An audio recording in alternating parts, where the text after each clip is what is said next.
तो कन्याकुमारी से शुरू हुई ये भारत की सबसे लंबी दूरी की यात्रा आज खत्म होने वाली है।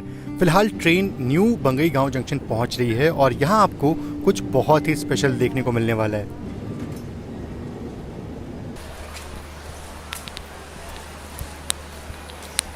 तो ये है रेलवे स्टेशन और अगर मैं नीचे की तरफ आऊँ तो यहाँ आप देखो एक छोटी सी नदी पूर्णिया नदी जो है वो बहती है इस स्टेशन के ऊपर से। है ना कमाल की बात।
बारिश कुछ ज़्यादा ही हुई थी जिस कारण से छोटी नदियों में भी पानी कुछ ज़्यादा ही था और ये देखना मज़ेदार होने वाला है कि ब्रह्मपुत्रा में कितना ज़्यादा पानी होगा, जो कि बस कुछ ही देर में आने ही वाली है। तो ये है ब्रह्मपुत्रा नदी के ऊपर बना विशाल रोड कम रेल ब्रिज।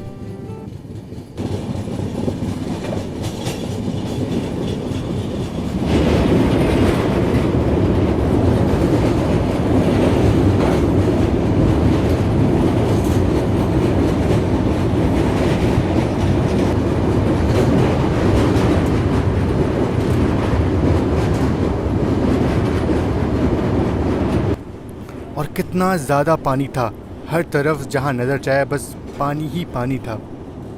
ऐसा लगता है जैसे कि बाढ़ आई हो इस इलाके में।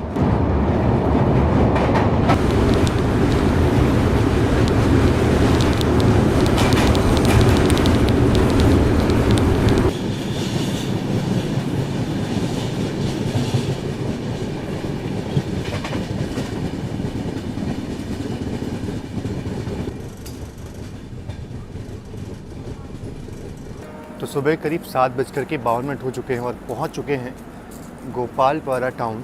और यहाँ पहुंचने का जो सही समय था वो 5:40 था सुबह का, लेकिन ट्रेन जो है वो यहाँ पे अराउंड 2 घंटे की देरी से पहुंची है। और इसके बाद ना अब जो मेन हॉल्ट है वो गुवाहाटी होने वाला है।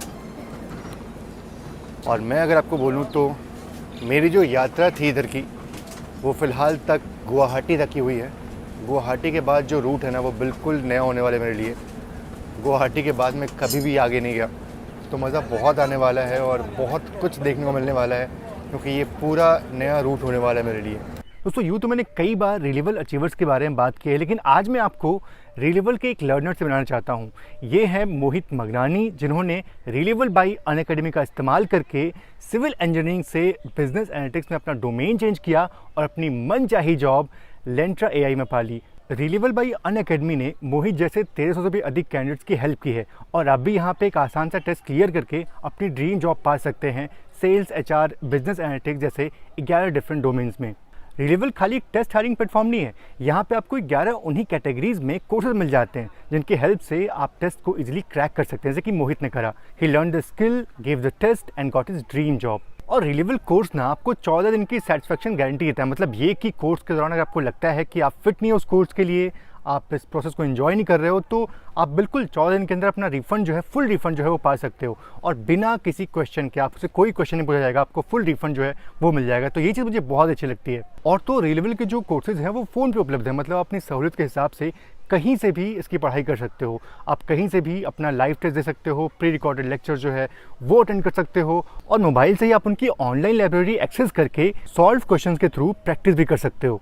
रेलेवल से आज देश की टॉप 800 कंपनीज हायर करती हैं, जैसे कि जियो, एयरटेल, टाटा, क्रेडिट, स्विगी, और मात्र 1 साल के अंदर रेलेवल ने 80 करोड़ वर्थ की जॉब है वो लगवाई है। रेलेवल सबके लिए, चाहे आप फ्रेशर हो, जॉब स्विच करना चाहते हो, या फिर ब्रेक के बाद अपना करियर शुरू करना चाहते हो। ये टेस्ट आप अनलिमिटेड बार दे सकते हो, इसके लिए आपको 1 रुपया भी देना नहीं पड़ता। डिस्क्रिप्शन बॉक्स में मैंने लिंक दिया हुआ है, आप जाकर के रेलेवल पे साइन अप करिए और इस प्लेटफॉर्म को चेक करिए। आप सभी का बहुत बहुत धन्यवाद। और एक और चीज़, फाइनली अब हम आसाम में एंटर कर चुके हैं और हमारी मुलाकात डिब्रूगढ़ से कन्याकुमारी जाने वाली विवेक एक्सप्रेस से भी होने वाली थी।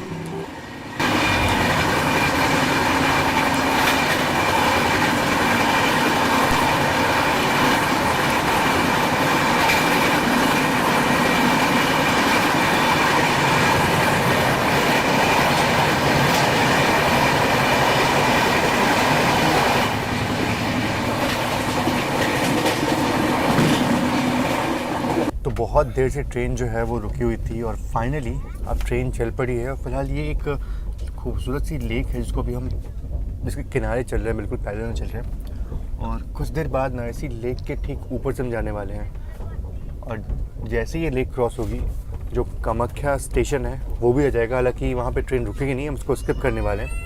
और कामाख्या के बाद फाइनली गुवाहाटी जो है वो आ जाएगा। तो ट्रेन बहुत लेट हो चुकी है, 8:20 का टाइम था और 9:30 का वक्त हो चुका है अभी। तो देखते हैं अभी और कितना देरी से ट्रेन पहुंचती है गुवाहाटी।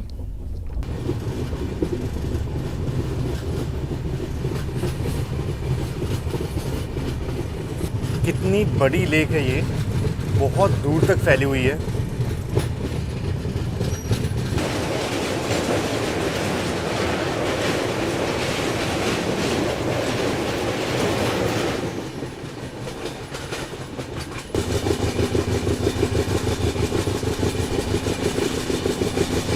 और जल्दी ही ट्रेन कामाख्या पहुंचने वाली थी, पर यहाँ हमारा हॉल्ट नहीं होने वाला था।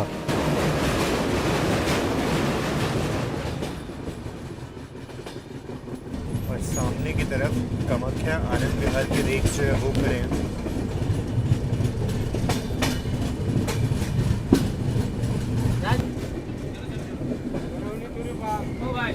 भाई हम लोग भी उतरेगा, ये लोग भी उतरेगा। रुके गाड़ी है या तो स्टेप हाई नहीं रोक भी सकता है। उतर जाएगा। हाँ, हम लोग तो रनिंग में उतर जाएगा। बता आप थोड़ा इधर आइए, हम लोग रनिंग में उतर। और ये लोग चलती ट्रेन से उतरने वाले थे, अच्छा हुआ ट्रेन रुक गई। हम तो रनिंग में उतर जाएगा, गाड़ी रुकेगा ये सभी ना। चलो हो गया। हाँ लाइन नहीं दिया ना, लाइन नहीं दिया ना, लाइन दिया ना। वैसे कामाख्या स्टेशन पे हमारी ट्रेन में कोई हॉल्ट नहीं था, लेकिन ट्रेन यहाँ पे रुकी है। और जो लोग नहीं जानते होंगे तो कामाख्या जो है वो प्रसिद्ध है अपने मंदिर के लिए, और कामाख्या देवी के दर्शन के लिए लोग इंडिया के कोने कोने से आते हैं। बहुत ही खूबसूरत रेलवे स्टेशन, और ये एक जंक्शन रेलवे स्टेशन है। और जंक्शन इसलिए है क्योंकि यहाँ से एक लाइन जो है ना वो निकल जाती है रंगिया जंक्शन की तरफ, और एक लाइन जिधर से अभी हम आ रहे हैं, और एक लाइन सामने निकल जाएगी गुवाहाटी की तरफ। गुवाहाटी जो है वो यहाँ सिर्फ 6 से 7 किलोमीटर की दूरी पे है, बहुत ही शॉर्ट डिस्टेंस है। तो जो लोग कामाख्या देवी आते हैं दर्शन करने के लिए, वो अगर उनकी ट्रेन कामाख्या नहीं रुकती तो वो गुवाहाटी भी उतरते हैं। तो गुवाहाटी से बहुत ही पास है कामाख्या। और कामाख्या स्टेशन से सबसे अच्छी बात ये है कि अगर आप प्लेटफॉर्म नंबर 1 की तरफ आते हो तो नीचे उतरते ही आपको ऑटो की फैसिलिटी जो है वो मिल जाती है। तो आप यहाँ से मंदिर जहाँ भी आपको जाना है वो जा सकते हो। इवन टैक्सीज जो है ना वही मुझे दिख रही है यहाँ पे, लोकल टैक्सी। ऑटो स्टैंड बिल्कुल पास में है, तो आपको कोई दिक्कत नहीं होने वाली। संख्या 5655 Kamakhya Katra express platform number 2 पर खड़ी है।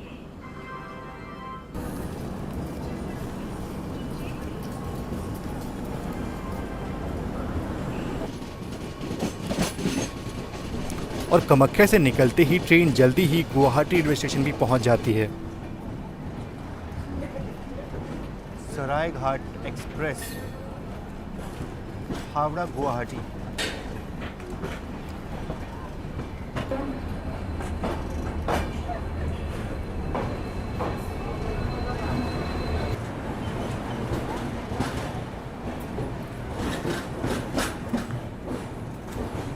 तो फाइनली पहुंच चुके हैं गुवाहाटी और ये हमारी जर्नी का 48 हॉल्ट है। और यहाँ तक पहुँचते पहुँचते हमने करीब 3600 किलोमीटर का डिस्टेंस जो है वो पूरा कर लिया है।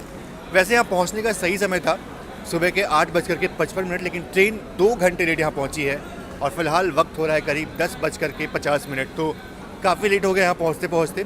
लेकिन अब यहाँ से एक्साइटमेंट जो है वो डबल होने वाली है, क्योंकि गुवाहाटी को गेटवे ऑफ नॉर्थ ईस्ट बोलते हैं। यहाँ से जो मेन नॉर्थ ईस्ट है वो शुरू हो जाता है और मैं भी पहली बार इसके बाद का जो रूट है वो एक्सप्लोर करने वाला हूँ। तो मेरे लिए एक्साइटमेंट तो बहुत ज़्यादा होने वाली है। और एक और इम्पॉर्टेंट चीज़ मैं शेयर कर दूँ कि जो पेंट्री सर्विस होती है वो सिर्फ और सिर्फ आपको गुवाहाटी तक मिलने वाली है। इसके बाद से ट्रेन में कोई पेंट्री सर्विस जो है वो नहीं होने वाली।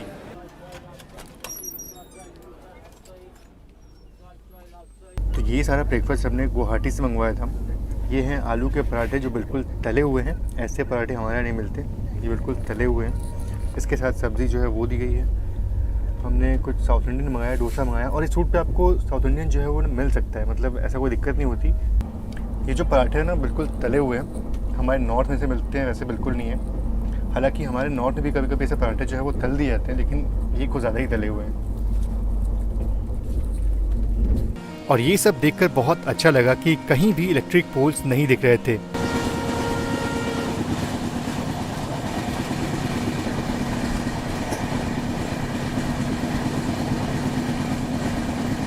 पर कुछ दूर चलने के बाद वापस से पोल्स दिखना शुरू हो गए।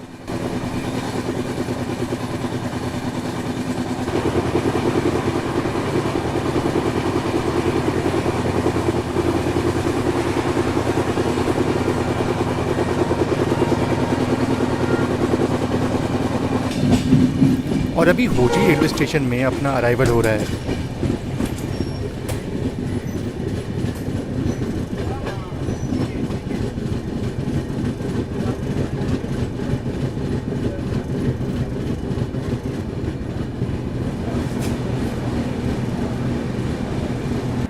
तो गुवाहाटी से निकलने के बाद लगा कि थोड़े पहाड़ वहाड़ देखने को मिलेंगे, पर रूट बिल्कुल प्लेन है। कुछ पहाड़ आपको देखने को नहीं मिलते। हालांकि दूर दराज पे आपको पहाड़ दिख जाते हैं, लेकिन ऐसा नहीं है कि ये बहुत ही सीनिक रूट होने वाला है, ऐसा कुछ होता नहीं है। बिल्कुल ब्रह्मपुत्र और उसकी ट्रिब्यूटरी का एकदम फ्लैट लैंड है ये। यहाँ बहुत सारे बस खेती की ज़मीनें हैं और वही सब मुझे देखने को मिली इस पूरे थ्रू रूट अभी तक। अब देखते हैं कि लमडिंग के बाद से रूट जो है वो कैसा होता है। थोड़ी सीनिक ब्यूटी देखने को मिलती है या फिर ऐसा ही फ्लैट लैंड जो है वही देखने को मिलता है। बाकी बात करें होजोई को, तो उसको आसाम का राइस बाउल कहा जाता है। मतलब यहाँ पे जो राइस की खेती है बहुत ज़्यादा मात्रा में होती है। आपने देखा कि कितने सारे आपको राइस के जो खेत थे ना वो देखने को मिले। चलिए अपना डिपार्चर जो है वो भी हो चुका है यहाँ से।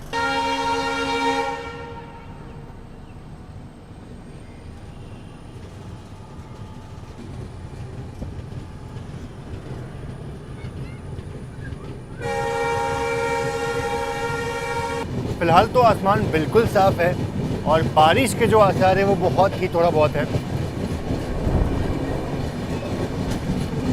और ट्रेन में पेंट्री सेवा भले ही बंद हो गई हो, पर लोकल वेंडर्स यहाँ सब कुछ बेचने आते हैं। मलाई वाला दिए, एक मलाई वाला, एक पानी वाला। दो मलाई वाला, दो मलाई। तो बाहर हो गया।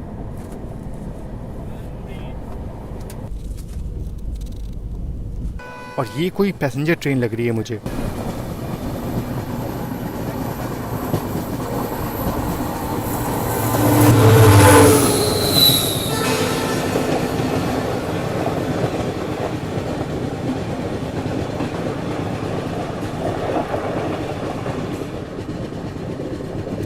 और finally Lumding railway station bus पहुंच रहे हैं और कितना खुला और खूबसूरत लग रहा है रेलवे स्टेशन।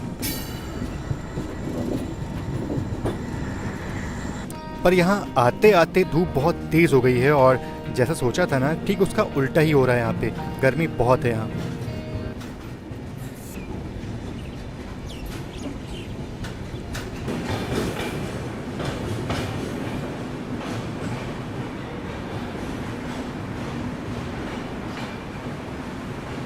तो फाइनली 3700 किलोमीटर की जर्नी पूरी करके पहुंच चुके हैं लमडिंग रेलवे स्टेशन।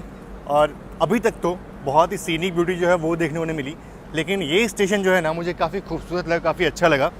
और सबसे अच्छी बात है कि यहाँ बिल्कुल पोल्स नहीं देखने को मिले, पर अच्छी बात होती अगर हल्की बरसात मिल जाती तो वाकई में ये रूट और भी खूबसूरत लगता। बात करें लमडिंग की तो उसको जंक्शन इसलिए बोलती हूँ कि यहाँ से एक खूबसूरत लाइन जो है ना बदरपुर तरफ निकल जाती है वाया न्यू हॉफलॉन्ग होते हुए, और वो रूट जो है वाकई में जन्नत है। कभी उस रूट पे सफ़र करेंगे, लेकिन फ़िलहाल आज इस रूट पे सफ़र कर रहे हैं। इसके बाद से दीमापुर आएगा और फिर दीमापुर के बाद पहुंच जाएंगे अपने डेस्टिनेशन यानी कि डिब्रूगढ़। और जैसा कि आपको पता ही होगा कि पूरा नॉर्थ ईस्ट में पहले मीटर गेज का साम्राज्य था, और आज भी आपको यहाँ पे पुराने मीटर गेज के अवशेष देखने को मिल जाते हैं।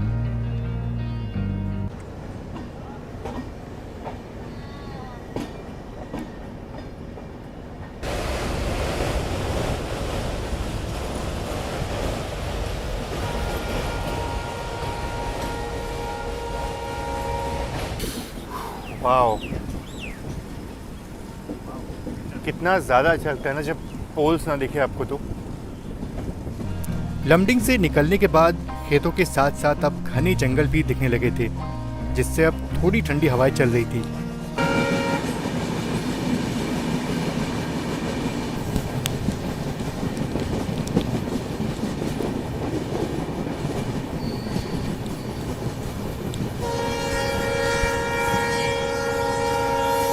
यार सच बात तो ये है ना कि NFR जो अभी जहाँ हम जा रहे हैं डिब्रूगढ़, उस रूट पे उतना कुछ है नहीं दिखाने को।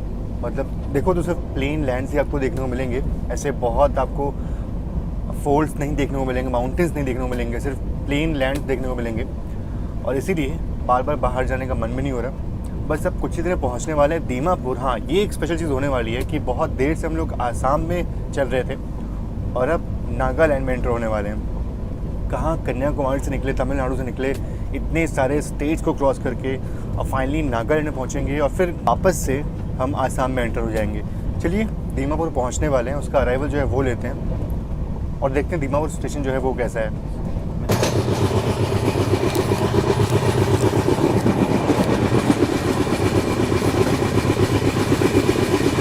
लेकिन इस रूट पे आपको बहुत ज़्यादा पहाड़ नहीं देखने को मिलते।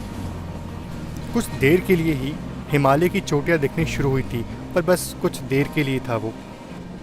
और लीजिए, नागालैंड में हम एंटर कर चुके हैं और दीमापुर रेलवे स्टेशन में अपना अराइवल हो रहा है।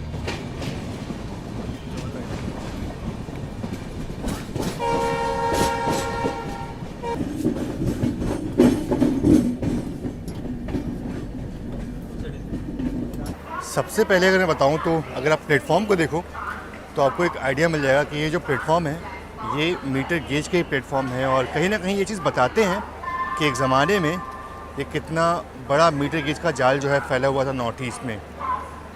और यहाँ किसी की तबीयत कुछ ज़्यादा ही ख़राब थी, जिसको स्ट्रेचर पे ले जाया जा रहा है।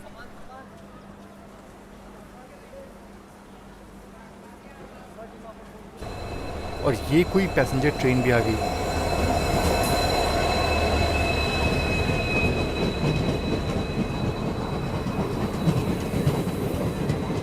बात करें दीमापुर की तो दीमापुर आता है नागालैंड में और धनासिरी नदी के किनारे बसा ये खूबसूरत सा शहर वाकई में बहुत ही ऐतिहासिक है।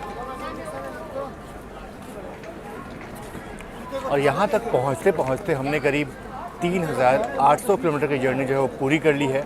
और अभी भी यहाँ से डिब्रूगढ़ पहुँचने में हमें करीब 5.5 घंटे का वक्त जो है वो लगने वाला है। और दीमापुर आते आते ऑलमोस्ट सभी लोगों ने डिबोर्ड कर दिया है। सिर्फ इक्का दुक्का लोग ही बचे होंगे जो एंड टू एंड जा रहे हैं, बाकी ऑलमोस्ट सभी पैसेंजर्स ने डिबोर्ड कर दिया ट्रेन को। यूट्यूब है, यूट्यूब क्या नाम है? बाबू मोशाय।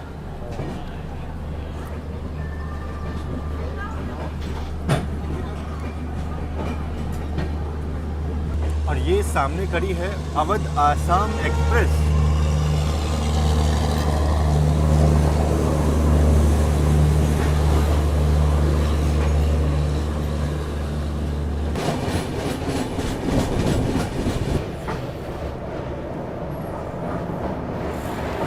दीमापुर से निकलने के बाद बस कुछ ही देर बाद फरकटिंग जंक्शन पहुंच जाते हैं, पर यहाँ आते आते माइक में कुछ दिक्कत हो जाती है, इसलिए यहाँ की ऑडियो ठीक से रिकॉर्ड नहीं होती है। तो शाम के करीब 5 बज चुके हैं और पहुंच चुके हैं फरकटिंग जंक्शन। और उसको जंक्शन इसलिए बोलते हैं क्योंकि यहाँ से एक लाइन निकल जाती है जोरहट की तरफ। और एक और चीज़ है यार कि यहाँ पे शाम बहुत जल्दी ढल जाती है, बिल्कुल 5 बजे का वक्त, तो ऐसा लग रहा है कि शाम के 6:30 हो गए हैं। चलिए, यहाँ से हमें डिपार्चर का टाइम भी हो चुका है, यहाँ से निकलते हैं और सीधा आपसे मिलते हैं मरियानी। और फरकटिंग को जंक्शन इसलिए कहते हैं क्योंकि यहाँ से जोरहट की तरफ जाने वाली लाइन अलग हो जाती है।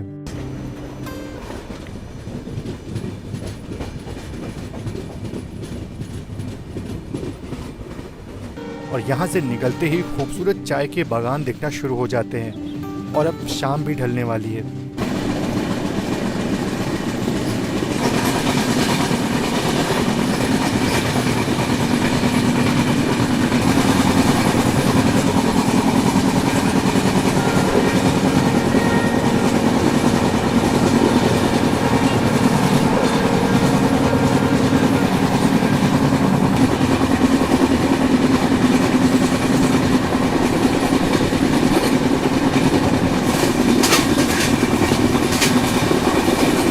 चलिए, इन्हीं टी गार्डन्स के बीच अपना एक और हॉल्ट जो है वो आ चुका है। मोरियानी जो है बस पहुंचने ही वाले हैं हम।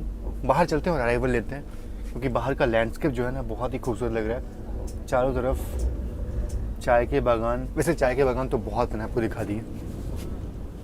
भैया आप कहाँ उतर रहे हो? एंड तक डिब्रूगढ़? बहुत लोग तो डिब्रूगढ़ में उतरने वाले हैं, बाकी कुछ लोग जो हमारे साथ में सफ़र पे बने हुए थे वो अब यहीं पे जर्नी को एंड करने वाले हैं। चलो भाई, बाय, टेक केयर है यार। चाय के बागान बहुत ही खूबसूरत लग रहे हैं शाम के वक्त में, और इस पूरे रूट में आपको चाय के बागान जो है वो देखने को मिलेंगे। दीमापुर से जब आप इधर आते हो ना मोरियानी की तरफ, तो ये पूरे चाय के बागान आपको देखने को मिल जाते हैं। और अपना अराइवल जो है वो मोरियानी जंक्शन पे हो रहा है अभी।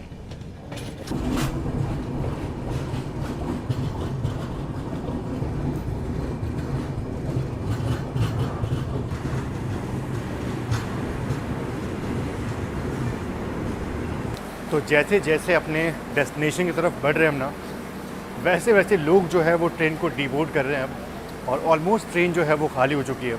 अच्छा, बात करें मरियानी की, इसको जंक्शन इसलिए बोलते हैं क्योंकि यहाँ से एक लाइन निकल जाती है जोरहट की तरफ। बिल्कुल जोरहट की तरफ ही लाइन यहाँ से निकलती है, इसलिए इसको जंक्शन बोलते हैं। और एक और चीज़ है कि नागालैंड से वापस हम आसाम में एंटर कर चुके हैं। क्या क्या लेके आए भाई? बड़ा, हाँ, 2 साइन बड़ा। ये अपना डिनर होने वाला है क्या? बढ़िया यार। तो ये लोग कुछ खाने के लिए सामान जो है वो लेकर के आए। अपना डिनर जो है इसमें क्या है भाई? बिरयानी और 1 डोसा बस। वाह।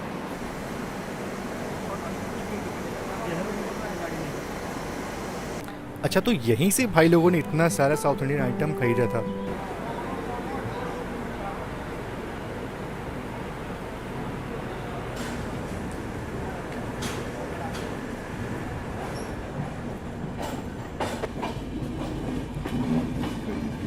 और साउथ इंडिया से आने के बाद यहाँ हमें बहुत ही अच्छा डोसा और वड़ा मिला।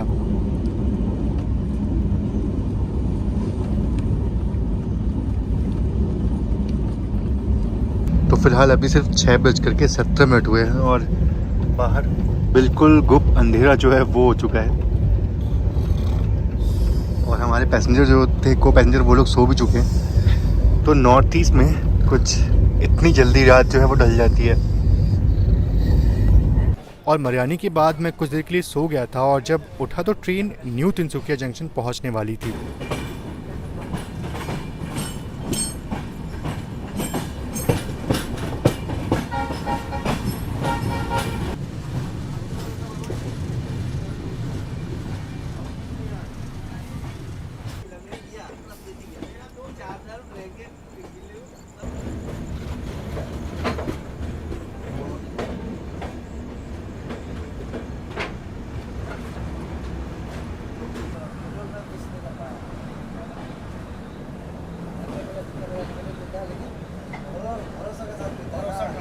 तो 4111 किलोमीटर की जर्नी जो है वो पूरी हो चुकी है। बस चंद 40 किलोमीटर की जर्नी बची हुई है, और वो जर्नी पूरी होते हुए भी हमारी जर्नी जो है वो सफल हो जाएगी, इंडिया की लॉन्गेस्ट जर्नी जो है वो सफल हो जाएगी हमारी। चलिए बात करें न्यू तिनसुकिया जंक्शन की। उसको जंक्शन इसलिए बोलते हैं क्योंकि यहाँ से एक लाइन जिधर से हम आ रहे हैं, एक लाइन निकल जाती है डिब्रूगढ़ की तरफ और एक लाइन निकल जाती है लीडो की तरफ।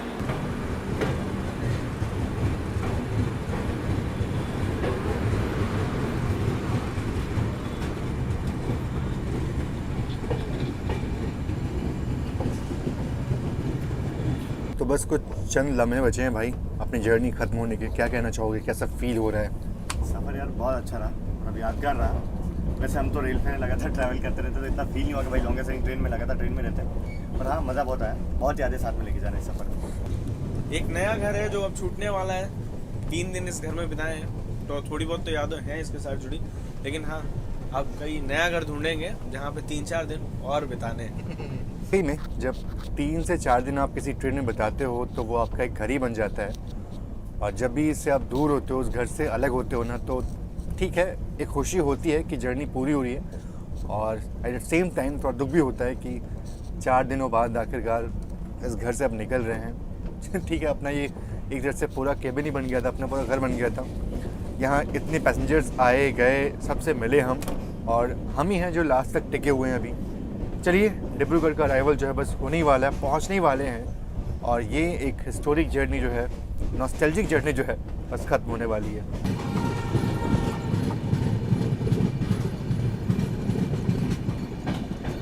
हल्की हल्की बारिशों के बीच যদি তোর ডাক শুনে কেউ না আসে তবে একলা চলো রে, একলা চলো একলা চলো একলা চলো একলা চলো রে।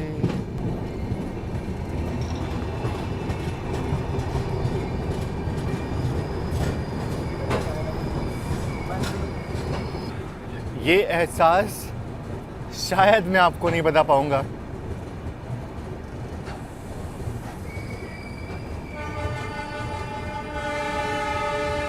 इतनी खुशी और इतना ज़्यादा प्राइड, इतना ज़्यादा अच्छा लग रहा है कि फाइनली कन्याकुमारी से शुरू हुई जर्नी जो है वो यहाँ पे अब फाइनली ख़त्म हो रही है।